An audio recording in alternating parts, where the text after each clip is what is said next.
Beyond the Noise, Episode 2, The Wellness Trap. As a physician, I have spent much of my career asking patients a familiar question. What do you do for yourself? It is a well-intentioned question. We ask it when someone is stressed, burned out, overwhelmed, or struggling. We encourage walks, mindfulness, exercise, hobbies, journaling, vacations, and self-care. Recently, however, I began to wonder if I have been asking the wrong question. A patient came to me feeling overwhelmed. He was a nursing supervisor, responsible for multiple units at work. He was taking on increasing responsibilities while simultaneously pursuing a master's degree. At home, he and his wife were raising 2 young children. His wife worked long nursing shifts. The house was a mess. He was forgetting activities, missing family events, and feeling as though he was failing in every direction. My instinct was to ask what he was doing for himself. Maybe a short walk. Maybe 5 minutes of quiet. Maybe some time away from the constant demands. The more I reflected on that encounter, the more uncomfortable I became. Not because taking a walk is bad advice, but because it may have completely missed the point. This was not a man who lacked coping skills. This was a man carrying an impossible load. Somewhere along the way, modern wellness culture began treating normal human reactions as personal deficiencies. We often assume that if someone feels overwhelmed, they must need more resilience. If someone is exhausted, they must need better self-care. If someone is struggling, they must need a new tool, a new app, a new habit, or a new mindset. But what if the problem is not the person? What if the problem is that the demands being placed upon them exceed what any human being can reasonably carry? If I place 200 pounds on someone's back and they tell me it is heavy, the solution is not meditation.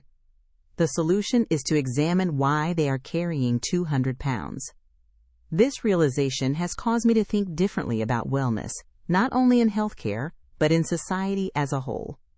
Many of the conversations around wellness focus on the individual. Sleep better, exercise more, practice gratitude, build resilience, optimize your habits. None of these are bad things, yet they all share a common assumption that the solution lies within the individual. What if wellness is not primarily an individual problem?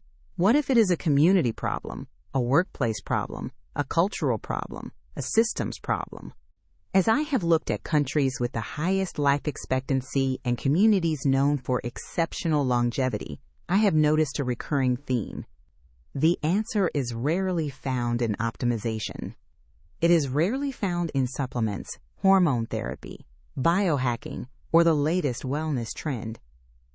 Instead, it is found in relationships, people who feel connected, people who feel supported, people who have purpose, people who do not have to carry everything alone. Perhaps the greatest illusion of modern life is the belief that strength means independence. The reality is that human beings evolved in communities. We raised children together, shared resources together, worked together, grieved together, celebrated together. We were never meant to carry every burden by ourselves. Maybe that nursing supervisor did need a 5-minute walk.